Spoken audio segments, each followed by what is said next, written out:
오래간만에 인사를 드리는 만큼 좋은 소식으로 여러분들한테 다시 찾아뵈려고 했는데, 사실 지금 시장이 너무 좋지 않기 때문에 여러분들이 굉장히 힘들어 하시는 것 같더라고요. 특히 지금 코스닥 시장이 많이 욕을 먹고 있잖아요. 근데 하지만 코스닥 시장은 원래 개똥 같은 곳입니다. 자, 코스닥은 저희 세력들이 많이 싸질러 놓는 곳이라고 생각을 하시면 되시는데, 자, 그런데 보통 사람들은 주식 투자를 할 때 어떻게 투자를 할까요? 보통의 사람들이 뭐 예를 들어서 우량주를 투자를 하는 경우가 많을까요? 아니면 뭐 급등주나 테마주를 매매를 하는 경우가 많을까요? 보통은 처음 하시는 분들은 우량주를 매수는 할 수 있어요.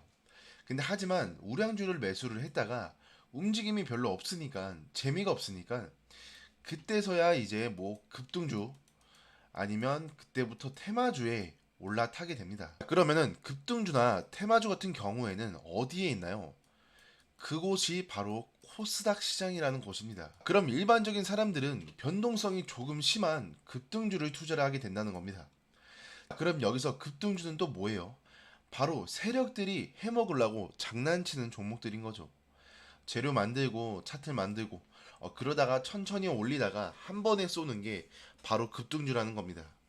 그리고 그럼 보통의 투자자는 이미 사실 재료가 다 반영이 되고 올라갔을 때 그때 고점에 사서 물려서 다시 오르지 않는 주식을 보면서 한탄하는 게 일반적인 투자자들의 패턴이라고 볼 수가 있는 겁니다. 그래서 세력들도 그거를 이용하는 것이고, 이건 사실 데이터가 너무나도 분명하게 나와 있는 거라서 알고도 당하는 게 사람의 심리라고 볼 수 있습니다. 그래서 이런 코스닥 시장은 절대로 일반적인 정상적인 매매 방식으로 다가가서는 안 됩니다. 초보자분들 같은 경우에는 경제 상식을 대입하려고 하는데, 뭐 그 기업의 매출 체크하거나 호재를 체크하거나 이런 부분들을 체크하려고 합니다. 근데 이런 매출 체크, 호재 체크 하는 건 너무나도 당연하지만 뭐 이게 또 아예 안 먹히는 건 아니에요. 회사의 매출이 좋으면 결국은 반영을 하게 됩니다. 여러분들이 보셨을진 모르겠지만 드라마 중에 이태원 클라스라는 드라마가 있습니다. 저희 이 드라마 너무 좋아해서 저는 한 세 번, 네 번 좀 돌려봤던 드라마인데, 자, 이 드라마에서 저는 좀 많이 인상 깊게 봤던 장면 중에 하나가, 그때 주인공이 본인의 상대적 왼수 회사를 몰빵을 했거든요. 그래서 매수한 타이밍이 그 장가라는 회사가 폭락을 했을 때 매수를 했어요. 근데 그 폭락을 했을 때도 어떤 돈으로 매수를 했냐? 얘네 이 주인공이 부모님 사망보험금으로 그 잔가라는 회사를 폭락을 했을 때 그 돈을 전부 다 매수를 했던 상황이거든요. 근데 이 주인공이 그리고 나서 몇 년 뒤에 이런 얘기를 했어요. 장가의 본질은 변하지 않는다. 이런 말을 했거든요. 그래서 내가 보고 있는 회사 매출이 좋고 뭐 이 회사가 잘 돌아가고 있는데, 예를 들어서 뭐 대외적인 악재로 떨어지게 된다면 그때의 기회를 엿볼 수가 있게 되는 겁니다. 그래서 차트가 우리가 뭐 이렇게 옆으로 흘러갔을 때 매수를 하는 게 아니라, 뭐 한 번 더 뭐 이 SK 하이닉스 같은 경우에도 신고가 도달을 한 이후에 지금은 폭락을 했는데, 자, 이 폭락한 이후에도 조금 말씀을 드리자면 국장은 사실 뭐 이유 없이 폭락을 시키는 게 국장이라고 저는 생각을 합니다. 근데 그 만약에 주인공이 옆으로 올라갔을 때 풀매수를 해놨더라면 폭락을 해서 이걸 어떻게 이 회사 망하는 거 아니야? 이런 생각을 가질 수 있지만 상황이 반대가 되어버린 거죠. 오히려 이 회사가 지금 폭락을 했으니까 여기서 매수를 했더라면 여기 밑으로 더 떨어지게 되면 이 회사는 분명히 망하게 될 거야.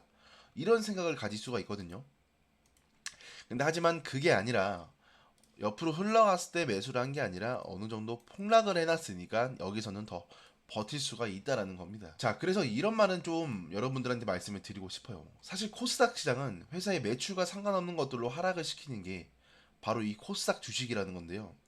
그래서 주식 시장의 룰이라는 게 어느 정도 존재를 합니다. 수익을 낼 수 있는 뭐 원칙만 잘 알고 있어도 좋지만 다르게 움직일 때도 분명하게 있어요. 저도 SK 하이닉스 제가 좀 언급을 많이 들었던 종목인데, 이때 당시에 신고가 도달했을 때, 이때 당시 신고가 도달한 이유가 뭐예요, 여러분들?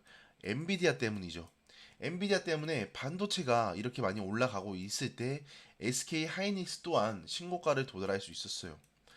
자, 근데 이 SK 하이닉스 같은 경우에도 저희한테는 우량주라고 볼 수 있는 종목이거든요. 왜냐면 비싸거든요. 다른 종목들 뭐 1,000원, 뭐 5,000원부터 만 원 왔다 갔다 할 때 SK 하이닉스는 24만 8천원이라는 고가를 도달을 했어요. 분명히 이유가 있었다라는 거죠. 자, 신고가를 도달할 수 있었고 그 이후에 엔비디아가 올라간다고 SK 하이닉스가 올라가는 건 또 아니에요. 그래도 어느 정도 충분히 반영을 해준다는 것이죠. 지금 시장도 오늘도 마찬가지로 미 대선이 얼마 안 남았고 트럼프 지지율이 올라가면서 비트코인이 엄청나게 급등을 하고 있습니다. 그래서 오늘 시장 같은 경우에도 뭐 우리기술 투자도 올라가고 있고 뭐 서울 옥션, 뭐 네온테크 뭐 이렇게 해가지고 지금도 토큰 관련주들이 또 급등을 하고 있어요.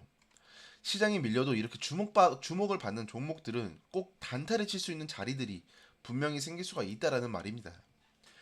그리고 지금 삼성전자 말 굉장히 많죠. 이거 어떡하냐. 이거 지금 너무 많이 떨어져 뉴스까지도 나오고 있는 상황이에요. 근데 저는 사실 삼성전자는 이 자리 라인까지는 충분히 보고 있었던 자리입니다.